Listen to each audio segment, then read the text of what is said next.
All right, folks, today we're doing something really special. And yes, it's one for the bucket list.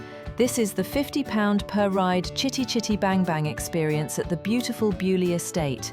Now that £50 isn't just for one person, it covers up to 4 people, 2 adults and 2 kids, for a 20-minute ride around the grounds. Booking is nice and simple. You just book an available time slot and payment right inside the main motor museum building.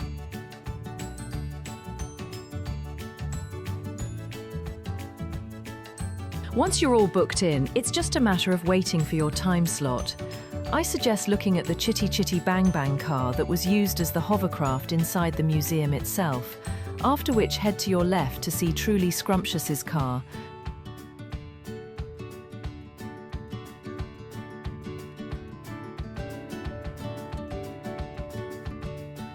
When that most categorical, spectacular moment of your time slot arrives, you head to the front of the museum building and your driver will be waiting right out front. They'll give you the lowdown on the tour, take you around the estate and, this is the fun bit, if you want backdrop photos with the car, they're more than happy to oblige. Yeah, so a lot of the cars didn't actually have engines in them. There was no need for them to have engines. The one in the museum I think started off without an engine, purely because it was, it wasn't driven. No. The main one, which Peter Jackson now owns, was obviously driven.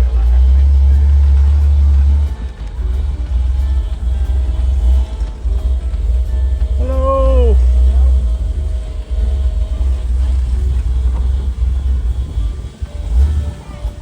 What's a nice breeze? Oh, yeah. It is a baking hot day. Yeah. So if you see anywhere you want to stop and take a picture or whatever, normally we just go down the house. That's the old filling mill there. Hello, hello, hello, hello. Not really a honk. Oh, well done. Got a foot honk. Hello. I went for the Palace House. To avoid the crowds, we slipped round to the side, and that's where we took most of the shots.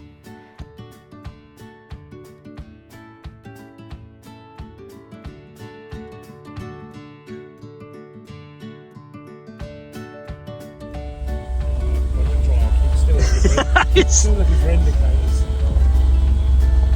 So this was the car Lord Montague used to keep popping out in. Is it this one? And the old Lord Montague. Yeah. He didn't go out in this one. No, you went out in the Rolls Royce. Okay. The white roller. Right. Yeah. I mean, I remember when I was a kid, he used to go around on this tiny little scooter, and he had this massive grey fur coat he used to wear. It was nice and central, but he was really visible. You used to see him all the time. So yeah, I think they just take it out his tomorrow. Right. That's where he keeps his modern traveller in there as well.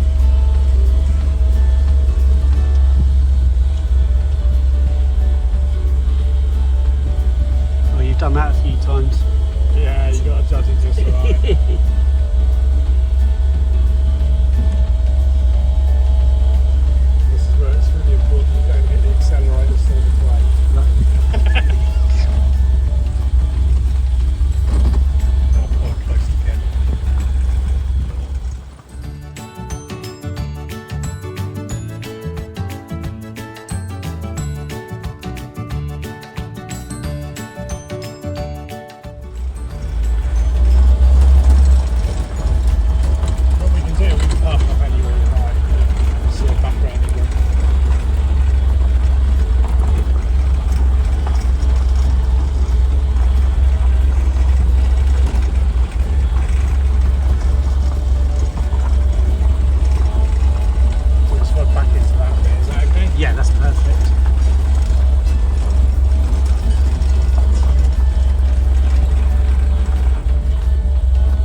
Thank you.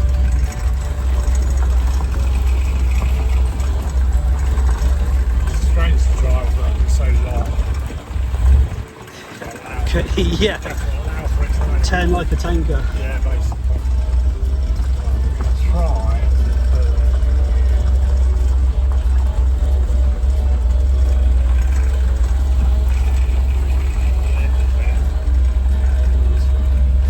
Perfect timing. That would be, yeah.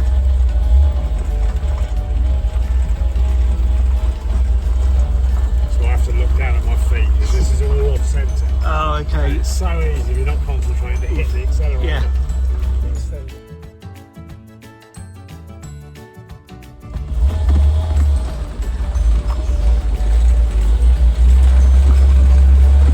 There's no wonder gear was well. I don't think we'll be able to get out of second gear.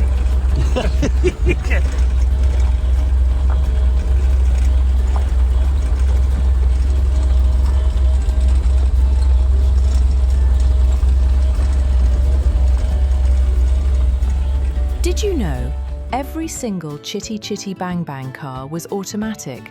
Yep, even the originals. Why? Because Dick Van Dyke couldn't drive a manual. It was in his contract, no manual cars and no accents. So every Chitty had to be automatic. And that lever you see Dick Van Dyke using in the movie, it wasn't just for show, it worked. Full handbrake, gear stick, everything functional, just like a real automatic.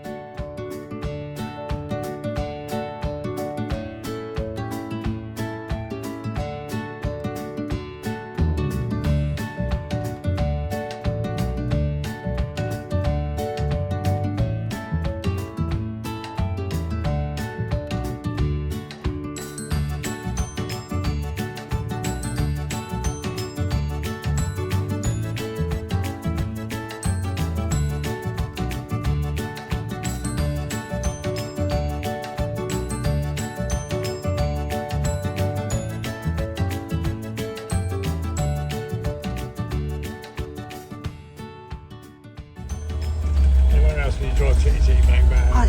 The plastic orange. Normally on the same day. Yeah. It probably will be today. Pray until, but I probably will be driving the orange too.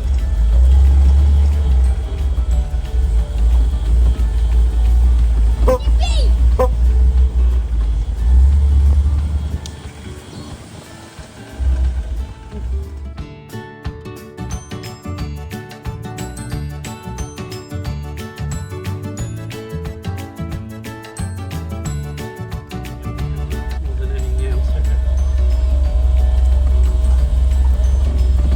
This thing's moved. Pick it up. I have to say, as a lifelong Chitty Chitty Bang Bang fan, seeing this car up close and actually riding in it was surreal. I've admired it in the museum for years, and this was an ultimate tick-that-box moment for me. Totally unforgettable. You can take as many photos as you like, and the driver's more than happy to help capture those memories.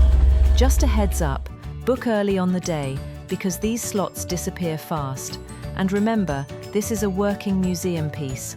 Like any classic car, it's occasionally off-duty for maintenance, so always check with admissions or the information point before you plan around it. The experience runs through summer and some weekends, and trust me, if you're a fan, this is one you don't want to miss. That's right. She's of course the one and the only Chitty Chitty Bang Bang. Well, I say one and only. You'd be forgiven for being confused as to why there's one driving around the arena and there's also one in the museum. Well, for the film, and just to make some of you feel really old, that came out in 1968. For the film, there were 6 road cars produced. The one in the museum was the hovercraft in the film.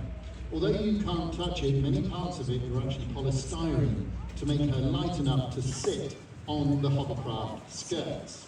A little later, when she came to us, an engine was put inside and the wings underneath. At the beginning of the film, Chitty Bang Bang is a racing car that crashes and catches fire. That's the vehicle you see driving around in front of you now. She hits in the scrapyard with the children of Professor Potts climbing all over her there. Again, that is this vehicle. At the end of filming, she'd actually been completely dismantled. Her current owner found her, purchased her, meticulously researched and found all of her original components and had them all put back onto the original chassis.